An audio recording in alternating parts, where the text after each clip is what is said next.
On the edge of Valletta stands Fort St. Elmo.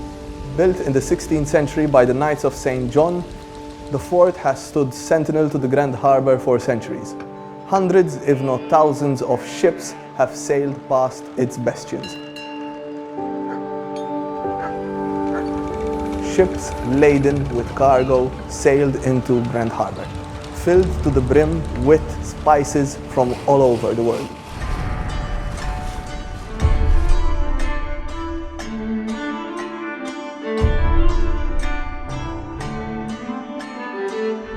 Spices that for centuries flavored our Maltese kitchens. These same spices were being used either in Malta or transshipped to Europe, which was eager to receive these commodities.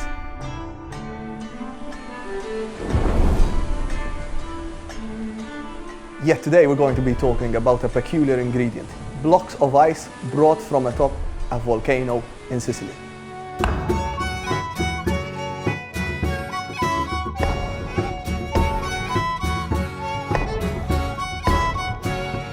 Malta was hungry for the ice that was daily being brought from Sicily.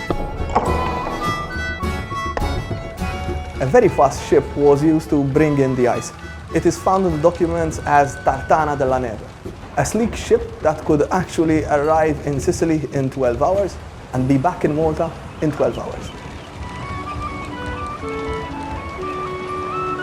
Always the intrepid businessman, the Maltese used to add a number of prostitutes onto the Tartana della Neve when an Allied fleet was in harbour, and prostitutes and ice were badly needed in harbour.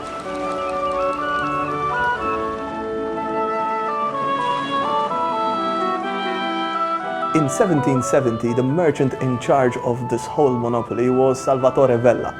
He had his storehouses just where today we have Victoria Gate, and from there all the ice cream makers and confectioners of Valletta were buying their ice.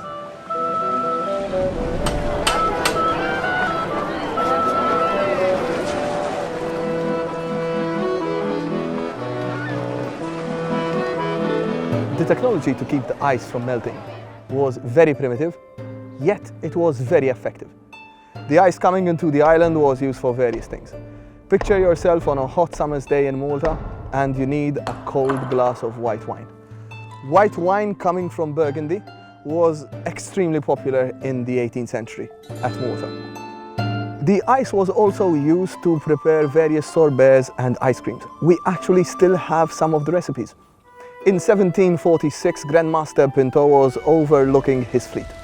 The fleet was sailing out from behind St. Angelo to show off the might of the Order of St. John. Grandmaster Pinto at that point decided to order a refreshing sorbet. We are told it was an iced fruit sorbet. The recipe that we are recreating today is a bitter orange sorbet. This sorbet is from a recipe of the 1740s. Apparently it was all the rage on the island of Malta. In the document we find it as the recipe for a Bergamot orange sorbet. In 1755, the British visitor to our island, Patrick Bryden, actually writes that orange trees from Malta were being sent yearly to Marie Antoinette at Versailles. These orange trees and bergamot trees were found all over the island, but the most popular were the ones at San Anton and at Verdala Palace in Busquet. Picture this. To prepare the recipe, you needed ice from Mount Etna in Sicily, sugar, possibly from the Caribbean or Sicily, oranges from Malta, cinnamon from the Pacific, and you are producing them on this little rock in the middle of the Mediterranean. All the ingredients from all over the world and being enjoyed here in Malta. And that is what Taste History is inviting you to do today. Take a stroll through the busy streets of Valletta, enjoy a coffee in one of the piazzas, and order a sorbet, and appreciate the long history of sorbets and ice creams in Malta.